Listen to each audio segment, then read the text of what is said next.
Hello everyone. बच्चों, आज हम डिस्कस करेंगे इंटीग्रेशन।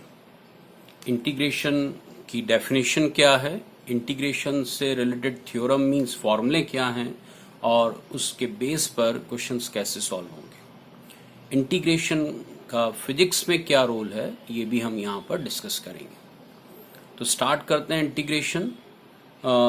इंटीग्रेशन को डिफाइन करें उसके पहले एक सिंपल सा एग्जांपल लेते हैं और उस एग्जांपल में हम क्या कर सकते हैं ध्यान से देखिए। जैसे यदि आपको कहा गया कि एक ऑब्जेक्ट है, वो किसी पॉइंट ओ पर है, ठीक है, एक ऑब्जेक्ट ए है और वो पॉइंट ओ पर है। यदि हम इस पर एक फोर्स अप्लाई करते हैं तो ऑब्जेक्ट जो है उसका डिस्प्लेसमेंट होता है, ठीक है। तो अब यदि आपसे ये कहा गया कि इस ऑब्जेक्ट को हमें पॉइंट ए से इस पॉइंट तक डिस्प्लेस्ड करने में कितना वर्क होगा ये फाइंड करना, ठीक है। तो बच्चों, ये डिस्प्लेसमेंट बहुत थोड़ा सा है और यदि हम चाहें तो डायरेक्ट फॉर्मूला लगाकर कि work done is equal to force into displacement हम फाइंड कर सकते हैं वर्क डन की वैल्यू। तो work done is equal to force into displacement in the direction of force. This is general formula, this is definition of work done. तो यदि work displacement बहुत थोड़ा सा है तो फिर हम डायरेक्ट फॉर्मूले से निकाल सकते हैं। पर बच्चों, यदि ये पॉइंट ए पर जो ऑब्जेक्ट है या पॉइंट ओ पर जो ऑब्जेक्ट है, यदि उसको हम डिस्प्लेस कर रहे हैं और उसका डिस्प्लेसमेंट बहुत ज्यादा है, तो इस कंडीशन में हमें वर्क कैसे डिसाइड होगा। तो उसको डिसाइड करने के लिए हम क्या करते हैं, उस पूरे पाथ को स्मॉल पीसेस में डिवाइड कर लेते हैं, ठीक है। जैसे आपने क्या किया, यहाँ पर ए से ऑब्जेक्ट को पहुंचाया पॉइंट A1 पर और स्मॉल डिस्प्लेसमेंट के लिए वर्क डिसाइड कर लिया, इसको नेम दे दिया dW1। Then again we find work done in displacing the object from position A1 to A2, फिर A2 से A3, ठीक है ना। तो हर एक के लिए वर्क डन हम डिसाइड करेंगे और जो भी वर्क हमें मिलते जा रहा है उन सब को हम ऐड करते जाएंगे तो हमें टोटल वर्क डन की वैल्यू मिल जाएगी। ये एक प्रोसीजर है, ठीक है।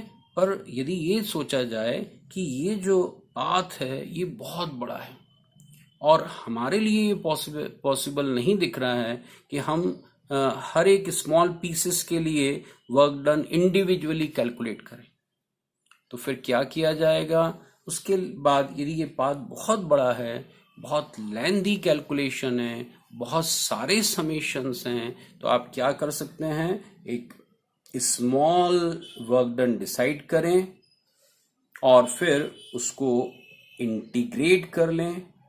ये सिंबल जो है वो इंटीग्रेशन का है और यदि उसको आप इंटीग्रेट करेंगे तो भी आपको टोटल वर्क मिल जाएगा, ठीक है। तो अब आपको ये समझ में आया कि यदि पाथ जो है वो बिल्कुल छोटा सा है तो एक वर्क निकाल सकते हैं, लेकिन पाथ यदि थोड़ा बड़ा हो गया तो स्मॉल पीसेस में पाथ को डिवाइड करें और इंडिविजुअल वर्क निकाल कर उनको ऐड करें। पर यदि पाथ और भी बड़ा है, बहुत बड़ा पाथ है, ठीक है, जैसे आपने क्या किया, एक ऑब्जेक्ट को थ्रो किया किसी भी तरीके से और उसको अर्थ के एटमॉस्फेयर से बाहर निकाल दिया, या ये कहें कि अर्थ का रेडियस जो है वो r है और एक ऑब्जेक्ट को आपने थ्रो किया और उसको 4r मतलब रेडियस की 4 टाइम्स डिस्टेंस तक उसको अर्थ सरफेस से थ्रो किया। डिसाइड करना है कितना वर्क करेंगे। तो बच्चों, यहाँ थोड़ी प्रॉब्लम है कि हम इतने बड़े पाथ के लिए वर्क कैसे निकालें। पाथ को पीसेस में तो डिवाइड करते भी हैं, यदि हम इमेजिन भी करेंगे तो एक वर्क निकाल सकते हैं कुछ हाइट के लिए, पर बाकी कैसे निकालें। तो आपको केवल इतना करना है कि स्मॉल डिस्प्लेसमेंट के लिए वर्क डिसाइड करो और उसको इंटीग्रेट कर लो, टोटल वर्क डन की वैल्यू मिल जाएगी। तो इससे ये क्लियर हुआ हमें कि integration is the process of summation. जो सम कर रहे हैं वही प्रोसीजर हमने यहाँ पर किया हुआ है, पर्पस वही है, पर यदि बहुत सारे स्मॉल वर्क हैं उन सबको हमें ऐड करना है तो अब हम इंटीग्रेशन यूज करेंगे और integration of dw gives the total work done for the lengthy path, ठीक है। तो ये कैलकुलेशन हम यहाँ पर कर सकते हैं। अब बच्चों, यहाँ पर इंटीग्रेशन को अप्लाई कैसे करें। तो आपको बात समझ में आती है कि इंटीग्रेशन, डिफरेंशिएशन, लॉगरिथम, ये सब मैथमेटिकल ऑपरेशंस हैं, ठीक है। और यदि ये मैथमेटिकल ऑपरेशंस हैं तो जैसे हमने डिफरेंशिएशन में किया, इंटीग्रेशन में भी उसकी कुछ थ्योरम है। जैसे डिफरेंशिएशन में हमने थ्योरम डिस्कस किए हैं, उसी टाइप से इंटीग्रेशन में भी थ्योरम है। तो अब हम इंटीग्रेशन की थ्योरम को पहले डिस्कस करेंगे और उसके बेस पर फिर हम ये डिसाइड कर पाएंगे कि वो जो इंटीग्रेशन वहां पर किया जा रहा है उसका आंसर क्या होगा, ठीक है। तो पहले थ्योरम डिस्कस करना जरूरी है, उसके बाद ही आगे का कैलकुलेशन पॉसिबल होगा। चलिए तो पहले स्टार्ट करते हैं यहां से कि ये जो सिंबल है ये है integration, integration with respect to x, ठीक है। और जिस टर्म को इंटीग्रेट करना है उसको हमें यहां पर लिखना है, जो भी टर्म है, ठीक है। जैसे y का इंटीग्रेशन करना है तो यहां y लिख दीजिए, x to the power n को इंटीग्रेट करना है तो x to the power n लिख दीजिए, ठीक है। और यहां पर 1/x को इंटीग्रेट करना है तो 1/x लिख दीजिए। तो इस टाइप से हम उसको इंटीग्रेट करेंगे, ठीक है, लेकिन थ्योरम फॉर्म नहीं यूज करेंगे। अच्छा, एक और बहुत जरूरी बात वो ये कि इंटीग्रेशन जो है वो डिफरेंशिएशन की रिवर्स प्रोसेस है। तो कई फॉर्मूले हम देखेंगे जिसमें हम ये ऑब्जर्व करेंगे कि डिफरेंशिएशन के फॉर्मूले का एग्जैक्ट रिवर्स हमें मिलेगा।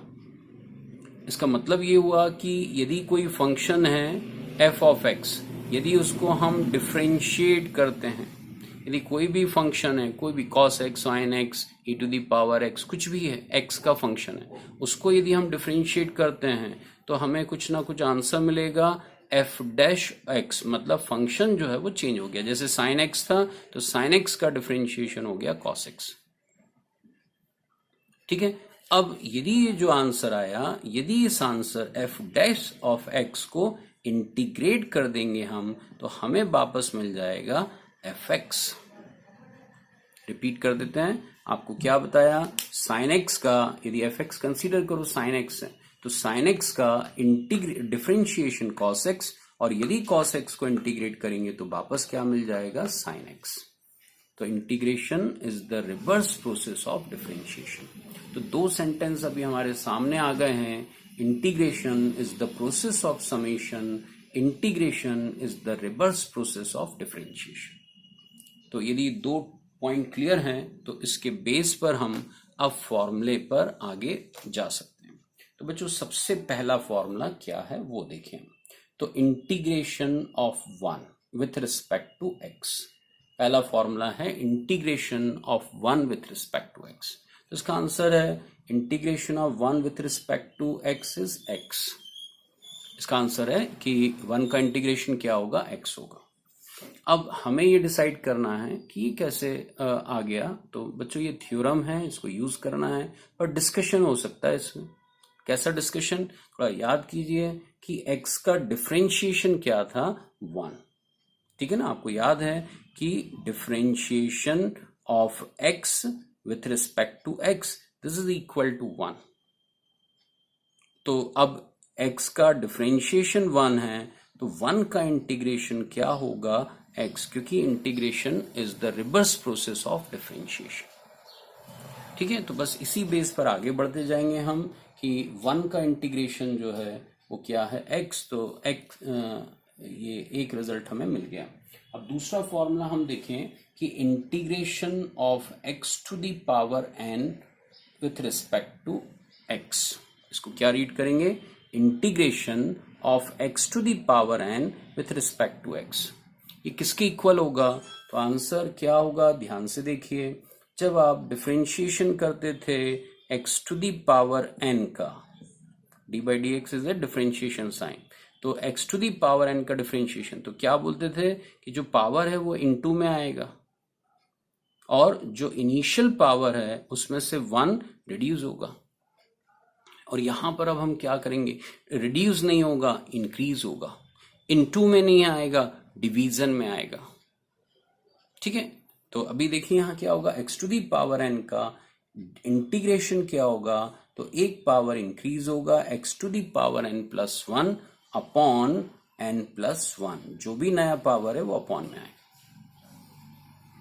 तो बच्चों अब यहाँ पर हमें ये फॉर्मूले हैं, थ्योरम है, इसको यूज करना है। वेरीफाई कर सकते हैं आप कि जो आपको आंसर मिला उसको डिफरेंशिएट कर कर देख लीजिए। आप डिफरेंशिएट करेंगे तो आपको वापस x⁴n मिल जाएगा। आप इसको डिफरेंशिएट कीजिए, करिए डिफरेंशिएट, n+1 सामने आएगा और एक पावर कम तो कम हो गया, तो 1 कम हो गया, तो 1 से 1 कैंसिल, x⁴n बचा, और जो n+1 सामने आए थे इससे कैंसिल, यानी क्या आ गया, x⁴n। रिपीट कर देते हैं, differentiation of x⁴n+1 upon n+1, इसको हम डिफरेंशिएट कर रहे हैं। देखिए क्या आता है, तो n+1 सामने आ गया, डिफरेंशिएशन, और जो इनिशियल पावर है उसमें से 1 रिड्यूस होगा, और अपॉन में क्या है ऑलरेडी, n+1, ये कैंसिल, ये कैंसिल, तो x⁴n, देखिए x⁴n, तो x⁴n का इंटीग्रेशन होगा x⁴n+1 अपॉन n+1। ठीक है, फॉर्मूला नंबर 3।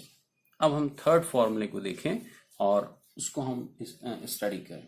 तो याद कीजिए कि 1 अपॉन x का इंटीग्रेशन क्या होगा, तो आंसर है log x। रीजन क्या है, क्योंकि जो log x है उसका डिफरेंशिएशन क्या होगा, उसका डिफरेंशिएशन हमने पढ़ा हुआ है, वो होता है 1 अपॉन x। तो बस रिवर्स प्रोसीजर है, यहां पर इसको इंटीग्रेट कीजिए तो आपको क्या मिल जाएगा, log x। ठीक है, तो डिफरेंशिएशन इंटीग्रेशन एक दूसरे को कैंसिल करते हैं। देखिए दोनों साइड में, ये इस साइड और इस साइड, दोनों साइड इंटीग्रेशन का साइन लगा दीजिए, तो देखो ये डिफरेंशिएशन और इंटीग्रेशन कैंसिल होंगे, तो आपको लेफ्ट साइड में मिलेगा log x और राइट साइड में मिलेगा integration of 1 upon x dx। तो ये भी मतलब निकाल सकते हैं, इस तरीके से भी स्टडी कर सकते हैं कि किसी फंक्शन का पहले डिफरेंशिएट करो फिर उसको इंटीग्रेट करो, आप देखोगे फंक्शन एज इट इज मिल जाएगा। साइन एक्स का पहले डिफरेंशिएशन करो फिर इंटीग्रेशन करो, आपको साइन एक्स ही मिलेगा। ठीक है, क्योंकि वो इंटीग्रेशन डिफरेंशिएशन एक दूसरे के रिवर्स प्रोसीजर हैं, वो एक दूसरे को कैंसिल करते हैं। ठीक है, तो ये थर्ड फॉर्मूले को हमने डिस्कस किया है। अब फॉर्मूला नंबर 4 जो है उसको हम देखें, और यहाँ पर हम ट्रिग्नोमेट्रिकल फंक्शन जो है वो यूज कर सकते हैं। जैसे याद कीजिए कि डिफरेंशिएशन ऑफ साइन एक्स, सब बस रिवर्स चलते जाना है। साइन एक्स का डिफरेंशिएशन क्या था, कॉस एक्स, तो कॉस एक्स का इंटीग्रेशन क्या होगा, साइन एक्स। ठीक है, रिवर्स प्रोसीजर। इसके बाद में formula number 5, integration of sine x dx is equal to, ये होगा माइनस कॉस एक्स। अब बच्चों सोचिए कि cos x का डिफरेंशिएशन क्या था, तो cos x का डिफरेंशिएशन था माइनस साइन एक्स। अब यहाँ तो साइन एक्स लिखा, आप चाहें तो इसको हटा दीजिए माइनस को, आप यहाँ लिख लीजिए माइनस। तो अब आपसे पूछेंगे कि integration of minus sine x क्या होगा, तो आंसर है cos x। क्यों, क्योंकि cos x का डिफरेंशिएशन क्या था, माइनस साइन एक्स। अब ये माइनस यहाँ भी लिख सकते हैं, और ये माइनस को हम दोनों साइड मल्टीप्लाई कर दें तो माइनस माइनस ये प्लस हो गया, और यहाँ माइनस साइन आ गया। ठीक है, तो अभी हमने नोट किया कि जो इंटीग्रेशन है साइन एक्स का वो क्या होगा, माइनस कॉस एक्स। बच्चों फॉर्मूले ध्यान रहना बहुत जरूरी है, क्योंकि अभी हमें जो फिजिक्स के अंदर इंटीग्रेशन डिस्कस करना है वो फॉर्मूला बेस्ड ही है मैक्सिमम। ठीक है, अब और क्या होगा, तो थोड़ा याद कीजिए कि tan x का डिफरेंशिएशन क्या था, तो आंसर है sec² x। तो sec² x का इंटीग्रेशन क्या होगा, ओनली tan x। ठीक है, रिपीट कर दें यहाँ पर, what is differentiation of tan x, तो differentiation of tan x is equal to sec² x। It means integration of sec² x is equal to tan x। ठीक है, ये फॉर्मूला हो गया। इसके बाद हम और फॉर्मूले देखें कि जो tan x के डिफरेंशिएशन sec² x होता है, और cot x का डिफरेंशिएशन क्या होता था, थोड़ा याद कीजिए। cot x का डिफरेंशिएशन क्या है, तो cot x का डिफरेंशिएशन होता है माइनस cosec² x।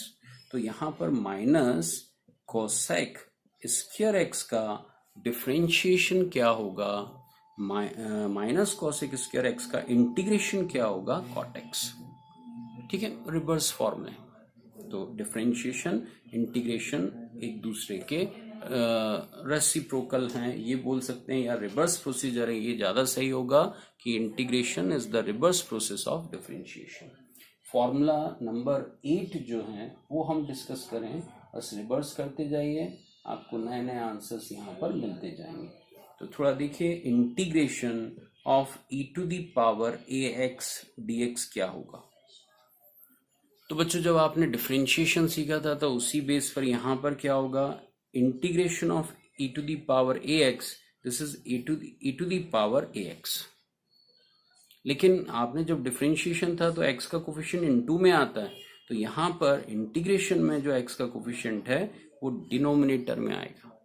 ठीक है, जैसे एग्जांपल ले लें, e to the power 5x का इंटीग्रेशन क्या होगा, तो आंसर है e to the power 5x का e to the power 5x, लेकिन x का जो कोफिशिएंट है 5 वो अपॉन में भी आएगा। वेरीफाई कर सकते हैं, आपको जो भी राइट साइड मिला यहाँ से यहाँ तक, उन सबको डिफरेंशिएट करके देखिए, आपको लेफ्ट साइड यानी ये जो फंक्शन है x का ये आपको मिल जाएगा। ठीक है, ये डेफिनेट मिलेगा। ठीक, और भी फॉर्मूले हैं जो हम यहाँ पर यूज कर सकते हैं, जैसे इंटीग्रेशन ऑफ 9th नंबर का फॉर्मूला क्या है वो देखें।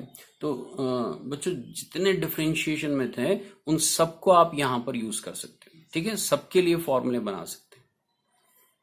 ठीक है, तो यहाँ पर अभी हम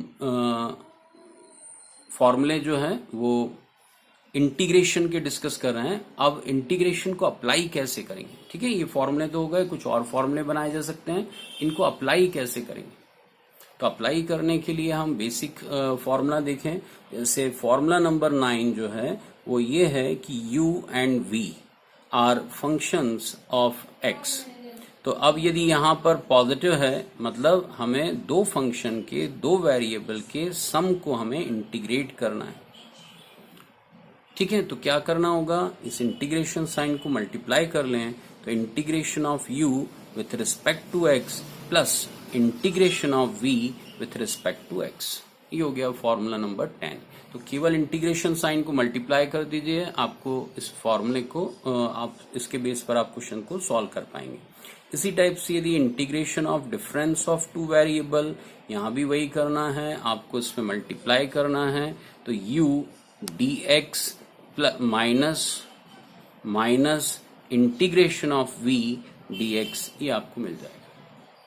ठीक है, फॉर्मूला नंबर 11 आपको पता है अब क्या फॉर्मूला होना चाहिए, तो ये है integration of product of two variable.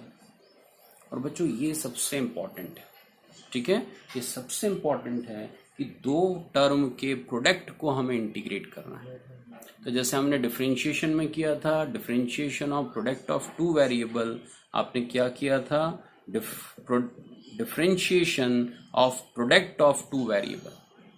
तो वहां पर आपने लिखा था first differentiation of second plus second differentiation of first. आप किसी को भी फर्स्ट ले सकते थे, किसी को भी सेकेंड, और इस बेस पर आपने न्यूमेरिकल सॉल्व किए थे।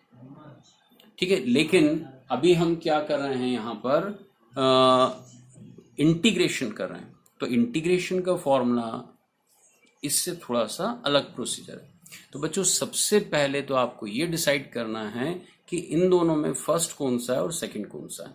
अभी तो हम मान लेते हैं कि u फर्स्ट है और v सेकंड है, लेकिन किसको फर्स्ट लेना है ये भी एक प्रिकॉशंस है। ठीक है, उसको भी हम डिस्कस करेंगे। तो अब प्रोडक्ट को हमें इंटीग्रेट करना है, तो ध्यान से देखिए आपको क्या लिखना है, first into integration of second minus integration, bracket start, differentiation of first into integration of second, bracket close, and then integration of whole. ये फॉर्मूले को आपको यूज करना है। रिपीट कर देते हैं, क्या फॉर्मूला, रीड करें, we are to integrate the product of two variable, and this is equal to first integration of second with respect to x minus integration bracket start differentiation of first into integration of second with respect to first, then integration of whole means इस पूरे का हमें integration करना है। मतलब पहले u को differentiate कर लो, v को इंटीग्रेट कर लो, फिर इनको प्रोडक्ट कर लो मीन्स मल्टीप्लाई कर लो, जो आएगा उस पूरे का हमको फिर से इंटीग्रेशन करना है। ठीक है, तो ये फॉर्मूले को हमें यूज करते आना चाहिए। अब इसके क्वेश्चन करेंगे तो आपको ये भी क्लियर करेंगे कि किसको फर्स्ट लेंगे किसको सेकेंड लेंगे। अब बच्चों यहाँ पर अब आपके पास एक और प्रॉब्लम हो सकती है कि जब हमने सम कर लिया, माइनस कर लिया, प्रोडक्ट कर लिया, अब हमें यहाँ पर डिवीजन करना चाहिए। अब हमें इंटीग्रेशन करना चाहिए, u अपॉन v को हमें इंटीग्रेट करना चाहिए। तो बच्चों इसके लिए कोई डेफिनेट फॉर्मूला नहीं है। इसको यदि सॉल्व करना है तो आपको यहाँ पर प्रोडक्ट के फॉर्मूले को ही यूज करना होगा। अब ये जो u अपॉन v है इसको आप लिख सकते हैं u इंटू 1 अपॉन v, इसमें प्रोडक्ट के फॉर्मूले को, और ये हो गया फर्स्ट, ये हो गया सेकंड। तो बस आपको इसी फॉर्मूले के बेस पर डिवीजन वाले फॉर्मूले को भी सॉल्व करना होगा। ठीक है, तो आपको ये बात समझ में आती है कि इतने सारे हमारे पास में फॉर्मूले हैं और इंटीग्रेशन को हम यहाँ पर सॉल्व कर सकते हैं। ठीक है, अब इंटीग्रेशन जो है वो जनरली दो टाइप के होते हैं। एक होता है इंडेफिनेट इंटीग्रल और एक होता है डेफिनेट इंटीग्रल। तो बच्चों यहां पर ये जो सिंबल है ये इंटीग्रेशन का, ठीक है। तो इंटीग्रल तो यहां इंटीग्रेशन तो यहां भी हो रहा है, तो यहां भी ये सिंबल यूज करेंगे। लेकिन जब हम इंटीग्रेशन में लिमिट लिखते हैं, हम ये बताते हैं कि जिसके रिस्पेक्ट में हम इंटीग्रेशन कर रहे हैं, यहां x के रिस्पेक्ट में, तो x की वैल्यू कहां से कहां तक वेरी हो रही है। तो जब हम लिमिट लिखते हैं, हम इस इंटीग्रेशन सिंबल के नीचे और ऊपर यहां पर कुछ नंबर, कुछ सिंबल यहां पर लिखते हैं। जैसे हमने लिखा a to b, तो इसका मतलब है this is called lower limit, this is called upper limit. जैसे हमने लिखा 2 to 5, 2 से 5, तो इसका मतलब है 2 is lower limit, 5 is upper limit. तो जो x की वैल्यू हम ले रहे हैं वो कहां से कहां तक वेरी होगी, 2 to 5। तो जब हम लिमिट लिखते हैं इंटीग्रेशन में तो उसको डेफिनेट इंटीग्रल कहा जाता है।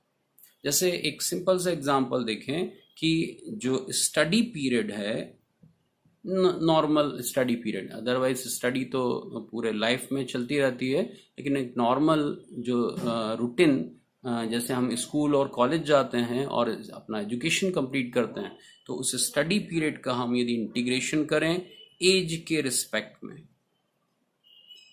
ठीक है, उन सबको ऐड करें, तो अभी क्या मिलना चाहिए। तो एज, किस एज में एडमिशन लिया, तो 3 इयर्स पर हमने एडमिशन लिया है और जनरली 22 इयर्स तक स्टडी करते रहे।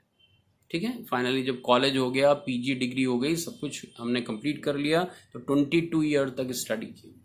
तो बच्चों यहाँ पर हमने 3 इयर्स से 22 ईयर तक स्टडी किया।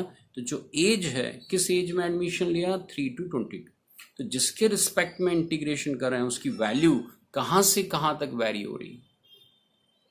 तो यहाँ भी देखिए x की वैल्यू 2 से 5, एज की वैल्यू 3 से 22, तब तक हमने स्टडी किया। तो जब हम लिमिट लिखते हैं तो उसको कहा जाता है डेफिनेट इंटीग्रल, और जब हम लिमिट नहीं लिखते हैं तो उसको कहा जाता है इंडेफिनेट इंटीग्रल। मतलब हमने स्टार्टिंग और फाइनल पॉइंट हमें पता नहीं है, वो इंटीग्रेट कर देना है बस। तो जब आप इंडेफिनेट इंटीग्रल लिखते हैं, जैसे ये जितने भी फॉर्मूले हैं सब में इंटीग्रेशन हुआ है, यदि लिमिट यूज करोगे तो वो डेफिनेट कहला जाएगा, और उसको आपको सॉल्व कर, आपको सिखाएंगे कि कैसे लिमिट को यूज करना है, कैसे सॉल्व करना है, बताएंगे। और यदि लिमिट नहीं दिया है तो कैसे सॉल्व करना है ये भी बताएंगे।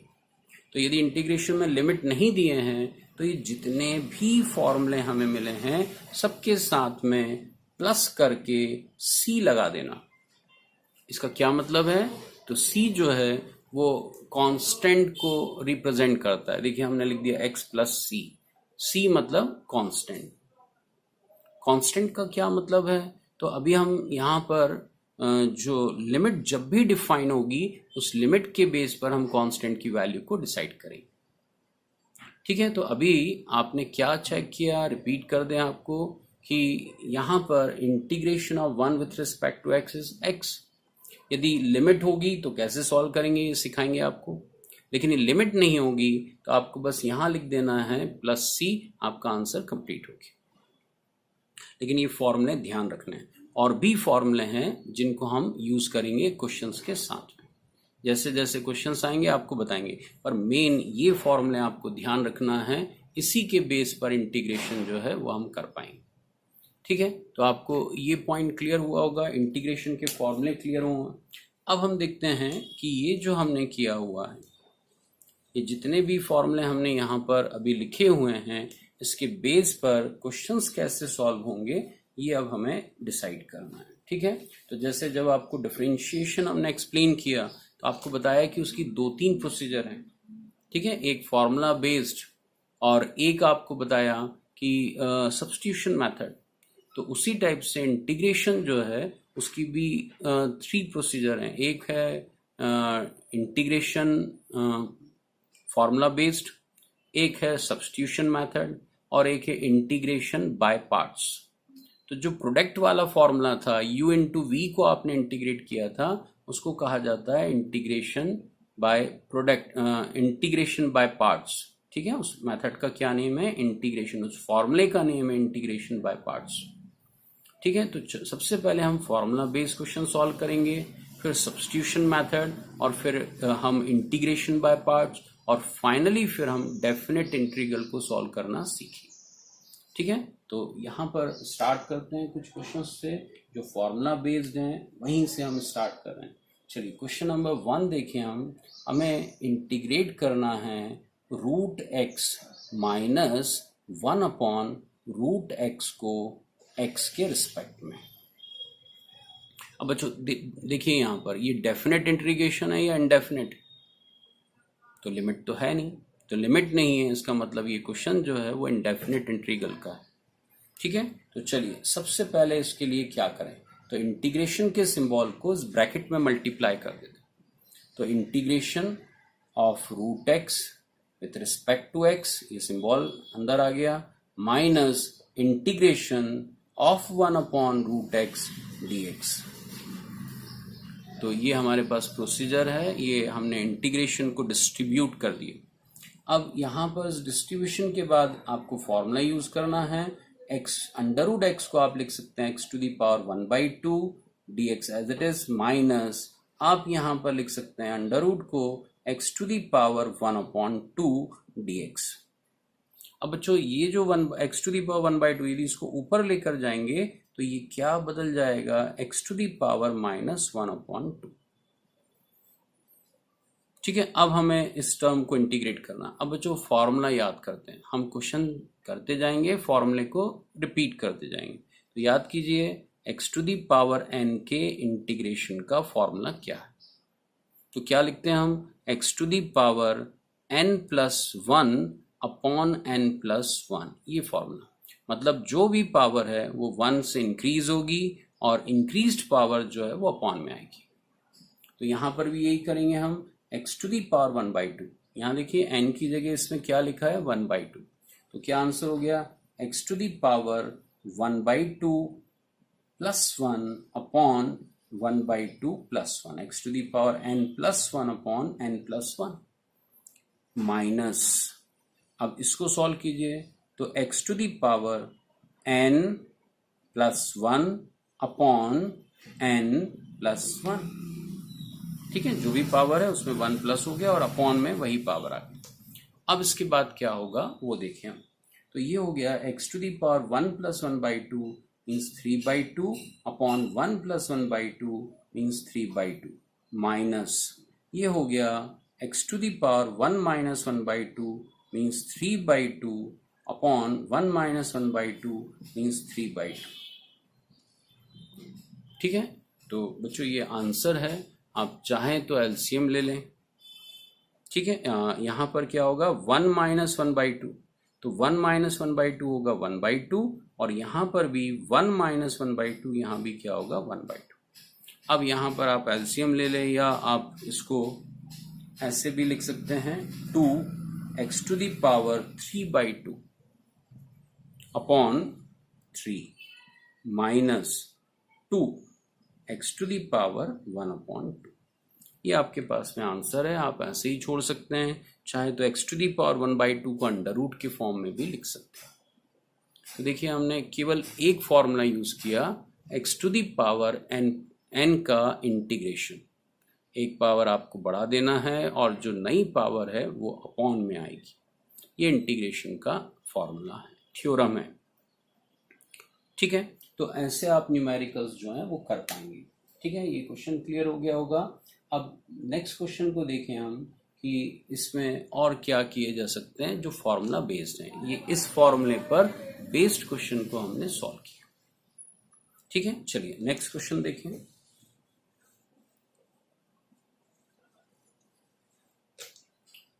Integration of x plus 1/x dx। ये क्वेश्चन है, सिंपल क्वेश्चन है, बहुत जल्दी सॉल्व हो जाएगा। सबसे पहले इंटीग्रेशन साइन को मल्टीप्लाई कर दीजिए, इंटीग्रेशन सिंबल को डिस्ट्रीब्यूट कर लीजिए, या आपने इंटीग्रेशन सिंबल को डिस्ट्रीब्यूट कर लिया।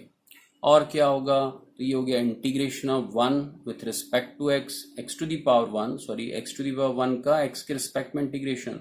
तो जो भी पावर है वो 1 इंक्रीज होगी, तो x⁴ 2/2, एक पावर बढ़ जाएगी और बढ़ी हुई पावर अपॉन में जाएगी। प्लस 1/x का इंटीग्रेशन क्या होगा, तो 1/x का इंटीग्रेशन होगा log x। ये आपके पास में आंसर। अब log x कैसे आ गया, ये अभी फॉर्मूला बताया था आपको। 1/x का इंटीग्रेशन क्या होगा, log x होगा। ठीक, अब आप क्या कर सकते हैं, यहाँ पर जितने भी आंसर्स आप निकालेंगे यदि इंडेफिनेट है, लिमिट नहीं है, तो लास्ट में आप उसको c जोड़ दीजिए। c मतलब एक कांस्टेंट है, और वो कांस्टेंट की वैल्यू क्या होगी वो जब आपको लिमिट डिफाइन की जाएगी उस समय पता लगेगी। तो लिमिट तो अभी है नहीं, इसलिए इसको c लिखकर छोड़ देते हैं। ठीक है, तो ये आपने इंटीग्रेशन को सॉल्व कर लिया। ठीक है, और देखते हैं कुछ और क्वेश्चंस यहाँ पर हम सॉल्व करें जो केवल फॉर्मूला बेस्ड है। जैसे इस क्वेश्चन को हम देखें कि integration of sin x minus e⁵ 5x dx, ये है एक क्वेश्चन। अब इसको सॉल्व करना है तो वही प्रोसीजर कि इंटीग्रेशन साइन को हमने इसमें मल्टीप्लाई कर लिया, integration of sine x with respect to x minus integration of e⁵ 5x with respect to x। ठीक है, अब क्या होगा, साइन x का x के रिस्पेक्ट में इंटीग्रेशन होगा cos x minus e⁵ 5x upon 5। अभी आपको बताया था कि e⁴ax का इंटीग्रेशन क्या होता है, तो जो भी e⁴ax मीन्स e⁴ax और x का कोफिशिएंट जो है वो अपॉन में आएगा, और इस टाइप से हम उसको सॉल्व कर पाते हैं। ठीक है, तो ये भी एक बहुत सिंपल इंटीग्रेशन का क्वेश्चन है जो हमने सॉल्व कर लिया। अब बच्चों यहाँ पर हम और भी क्वेश्चंस ले सकते हैं इस टाइप के, वो सभी बहुत सिंपल होंगे, लेकिन अब हम पढ़ रहे हैं इंटीग्रेशन बाय पार्ट्स। ठीक है, इंटीग्रेशन बाय पार्ट्स जो है वो एक इम्पॉर्टेंट टॉपिक है। तो पहले हमने ये सिंपल फॉर्मूला बेस्ड क्वेश्चन को सॉल्व कर लिया, इसमें प्लस माइनस के क्वेश्चंस हो सकते हैं। अब जो हम कर रहे हैं वो इनटू वाले हैं, डिवीजन वाले हैं, और उन क्वेश्चंस को हम इंटीग्रेशन बाय पार्ट्स मेथड से सॉल्व करते हैं। तो चलिए स्टार्ट करें हम इंटीग्रेशन बाय पार्ट्स, और उसमें क्वेश्चन नंबर 1 क्या है, integration of x log x, इसको हमें इंटीग्रेट करना है। Integration of x log x, अब बच्चों यहाँ पर आपको दो फंक्शन दिख रहे हैं, एक x है और एक log x है, और इनके प्रोडक्ट को आपको इंटीग्रेट करना है। तो अब जैसे ही आपको कहा प्रोडक्ट को, तो आपको फॉर्मूला याद आ जाना चाहिए कि हमने क्या फॉर्मूला यूज किया था, integration of product of two variable. तो इसमें कहा था first into integration of second minus integration bracket start differentiation of first into integration of second bracket close then integration of whole, है ना। ये फॉर्मूला हमको ध्यान रखना है। लेकिन बच्चों इसमें सबसे इंपॉर्टेंट ये होता है कि हम किसको फर्स्ट लें और किसको सेकेंड। डिफरेंशिएशन में जब प्रोडक्ट किया था तो कोई प्रॉब्लम नहीं, किसी को भी फर्स्ट किसी को भी सेकेंड ले सकते हैं, लेकिन इंटीग्रेशन में प्रॉब्लम है, आप किसको फर्स्ट लेंगे। जैसे आपके सामने यहाँ पर लिखा है x log x dx, तो हम आपको बताएंगे कि x को आपको जो है वो सेकंड लेना है और log x को आपको क्या लेना है, फर्स्ट लेना है। ठीक है, इस टाइप से आपको बताएंगे। तो ये डिसाइड कैसे हुआ किसको फर्स्ट किसको सेकंड, यदि हमने सही डिसाइड नहीं किया तो आंसर नहीं आ सकता। तो ये डिसाइड कैसे होगा, तो बच्चों इसको समझने के लिए हम क्या कर रहे हैं, एक छोटा सा सेंटेंस वर्ड लिख रहे हैं, एक छोटा स्मॉल वर्ड, उसको बेस पर हम डिसाइड करेंगे। हमने लिखा हुआ है यहाँ पर आईलेट, और इसी ऑर्डर में आपको सेलेक्ट करना है कि कौन सा फंक्शन फर्स्ट होगा कौन सा सेकंड होगा। इसमें आई वर्ड का क्या मतलब है, तो आई फॉर इनवर्स। ठीक है, इनवर्स वाले, जैसे साइन इनवर्स एक्स, यदि किसी उसमें ये क्वेश्चन आया sign inverse x into x, तो आप इसको फर्स्ट लोगे और इसको सेकंड लोगे। इनवर्स वाले जो फंक्शंस हैं उसको फर्स्ट लेना है। ठीक है, एल का क्या मतलब है, लॉगरिथम।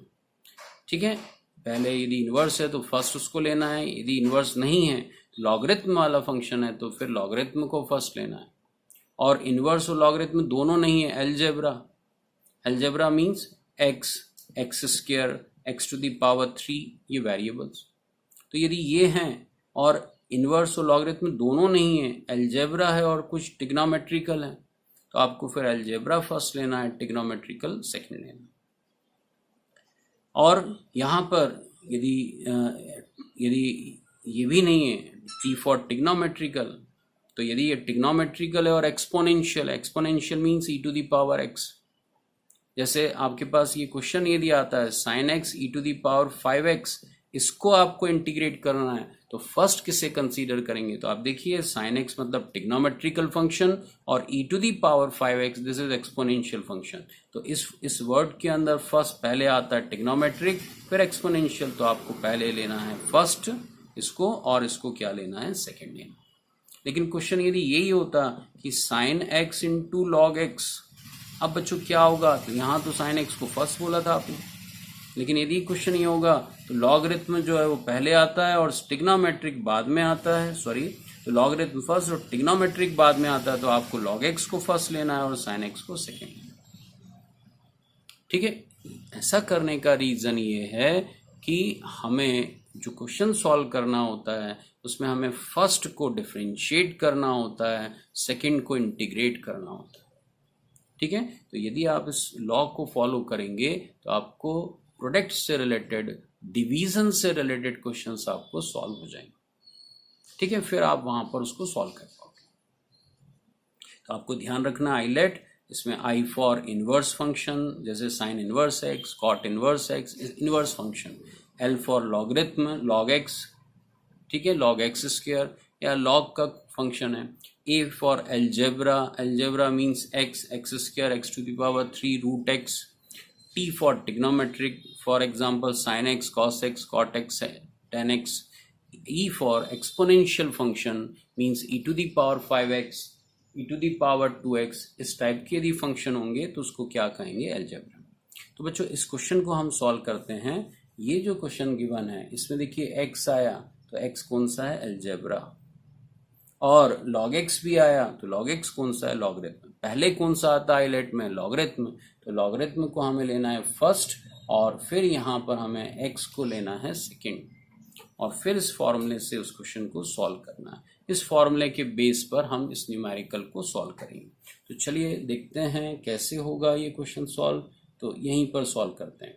डिसाइड हो गया फर्स्ट लॉग एक्स है, तो हमने यहाँ पर लिखा first means log x, integration of second, integration of x, integration of second minus integration bracket start differentiation of first, तो first is log x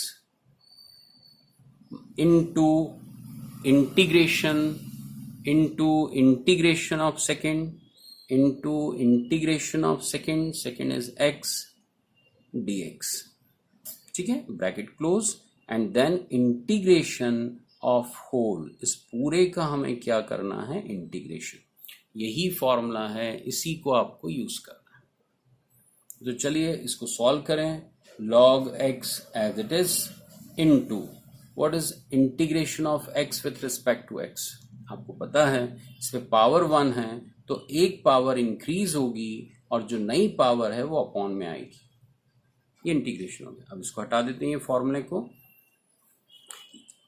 minus, अब देखिए इंटीग्रेशन स्टार्ट। अब क्या होगा? Differentiation of log x। तो log x का differentiation क्या होगा? तो log x का डिफरेंशिएशन होता है 1 अपॉन x। log x का डिफरेंशिएशन हमने पढ़ा हुआ, डिफरेंशिएशन उसके फॉर्मूले मेमोरी में है। फॉर्मूले हमें जरूर ध्यान रखने हैं, अदरवाइज हर स्टेप के अंदर हमें रुकना होगा, ठीक है। तो log x का डिफरेंशिएशन क्या है? 1/x into integration of x। तो यहां पर x का इंटीग्रेशन क्या होगा? तो x to the power 1, x to the power 1 है, ये होगा एक्स स्क्वायर, एक पावर बढ़ जाएगी और वही पावर जो है वो अपॉन में आएगी। तो x square upon 2, this is integration of x, bracket close और dx एज इट इज। तो ये पूरे का हमने पहले इसका डिफरेंशिएशन किया, फिर इसका इंटीग्रेशन किया। अब इनके जो प्रोडक्ट है उस पूरे को हम क्या कर रहे हैं? इंटीग्रेट कर रहे हैं। अब बच्चों और आगे जाना है हमें। log x as it is into x square upon 2 as it is minus integration, देखिए x से x कैंसिल, तो ये हो गया x upon 2, x cancel, x upon 2 dx, ये हो गया। और क्या हो सकता है? तो यहां पर हो गया log x into x square upon 2 minus. अब बच्चों यहां पर हम x, ये 2 तो नंबर, ये तो बाहर आ जाएगा, ये 1/2 बाहर हो गया और अब हमें इंटीग्रेशन करना है x का x के रिस्पेक्ट में। तो जो भी पावर है x पर 1 है तो एक इंक्रीज होगी, x स्क्वायर हो गया, और वही पावर अपॉन में होगी x स्क्वायर अपॉन 2। तो फाइनली जो रिजल्ट है वो क्या हो गया? log x into x square upon 2 minus 1/2 into x square upon 2। आप एक्स स्क्वायर बाई 2 को कॉमन ले सकते हैं, ठीक है। log x square by 2 common है तो यहां पर बचेगा log x minus 1 upon 2। X square by 2 को कॉमन ले, ये आपके पास में फाइनल आंसर है। ये हो गया integration of x log x, ठीक है। इस टाइप से आप सॉल्व कर सकते हैं। तो जब तक आपको फॉर्मूला, इंटीग्रेशन बाय पार्ट्स का फॉर्मूला मेमोरी में नहीं है, जब तक आपको ये डिसाइड करते नहीं आएगा कि हमें फर्स्ट कौन सा फंक्शन लेना है, सेकंड कौन सा लेना है, तब तक हम इस मेथड को यूज नहीं कर पाएंगे, ठीक है। तो दोनों चीजें जरूरी हैं, एक तो फॉर्मूला ध्यान रखना है और दूसरा ये डिसाइड कैसे करें कि फर्स्ट फंक्शन कौन सा है, सेकंड कौन सा है। इसके लिए हमें आइलेट वर्ड को ध्यान रखना है, ठीक है बच्चों। ये क्लियर हुआ होगा आपको, ठीक है। अब चलिए इसी में क्वेश्चन नंबर 2 को हम यहाँ पर नेक्स्ट क्वेश्चन देखें, इंटीग्रेशन बाय पार्ट्स मेथड से, या कोई और आपको जैसे भी इसका आंसर निकालना। देखिए क्या क्वेश्चन है, सुनिए। तो अब केवल आपको log x को इंटीग्रेट करना है, log x को। अब बच्चों आपको तो यहाँ प्रोडक्ट भी नहीं दिख रहा है, बच्चों आपको यहाँ पर फॉर्मूला भी नहीं दिख रहा है। आपको हमने बताया 1/x का इंटीग्रेशन log x होता है, ये आपको पता है log x का डिफरेंशिएशन 1/x होता है, लेकिन log x का इंटीग्रेशन का कोई फॉर्मूला नहीं बताया आपको। log x का इंटीग्रेशन का फॉर्मूला नहीं बताया आपको। तो अब इस क्वेश्चन को सॉल्व कैसे करें? तो बच्चों यहाँ क्या करना होगा आपको, यहाँ पर आपको log x के साथ 1 को मल्टीप्लाई करना होगा। log x के साथ आपको 1 को मल्टीप्लाई करना होगा। रीजन क्या है 1 को मल्टीप्लाई क्यों करना है आपको? जिससे कि ये दो फंक्शन का प्रोडक्ट हो जाए और आप प्रोडक्ट के फॉर्मूले मींस इंटीग्रेशन बाय पार्ट्स के फॉर्मूले को आप यूज कर पाए। तो अब इसमें ये क्या है log x और ये क्या है 1 means x to the power 0, यही तो होता है 1। तो इसका मतलब है ये हो गया अलजेब्रा और ये हो गया log x मींस लॉगरिथम। तो अब सोचिए आइलेट में पहले लॉगरिथम आता है, उसके बाद अलजेब्रा आइलेट। तो इसका मतलब है log x को हमें फर्स्ट लेना है और 1 को हमें सेकंड लेना है। तो अब सॉल्यूशन बिल्कुल इसी टाइप से देखिए, first means log x, integration of second means 1 का integration, minus integration differentiation of first means log x into integration of second. तो सेकंड क्या है 1, ये हो गया। ठीक, अब यहां देखिए log x as it is, 1 का x के रिस्पेक्ट में इंटीग्रेशन क्या होगा only x, minus differentiation of log x ये होगा 1/x और 1 का x के रिस्पेक्ट में इंटीग्रेशन क्या होगा x। ये सेकेंड स्टेप कंप्लीट हो गया। यहां पर जो रिमेनिंग टर्म है वो है log x इंटू एक्स। अब बच्चों log x एक कंप्लीट टर्म है, ये नहीं कर सकते आपकी log x में x का मल्टीप्लाई किया और इसको log x स्क्वायर लिख दिए। ये log x एक कंप्लीट टर्म है, x पूरे में मल्टीप्लाई हो रहा है, जो log x होगा x का लॉगरिथम जो आएगा उसमें x का मल्टीप्लाई होगा।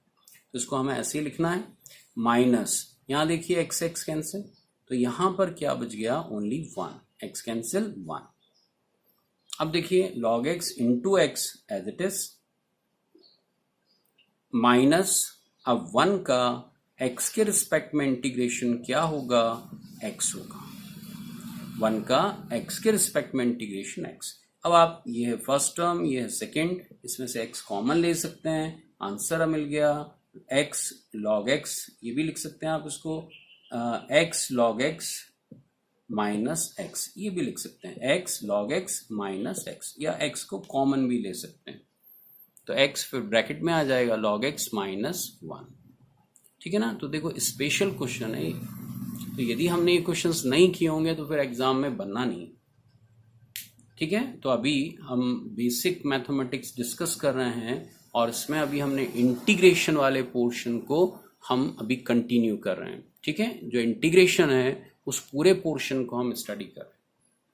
अब इंटीग्रेशन में अभी बहुत पढ़ना है, इंटीग्रेशन बाय पार्ट्स के भी बहुत सारे क्वेश्चंस हैं, फिर सब्स्टिट्यूशन मेथड भी पढ़ना है, उसके बाद डेफिनेट इंटीग्रल भी करना है। तो ये सब पोर्शन जो है इंटीग्रेशन के सेकंड वीडियो के अंदर हम एक्सप्लेन करेंगे। ठीक है, तो आज की क्लास को यहीं कंप्लीट करते हैं। Thank you.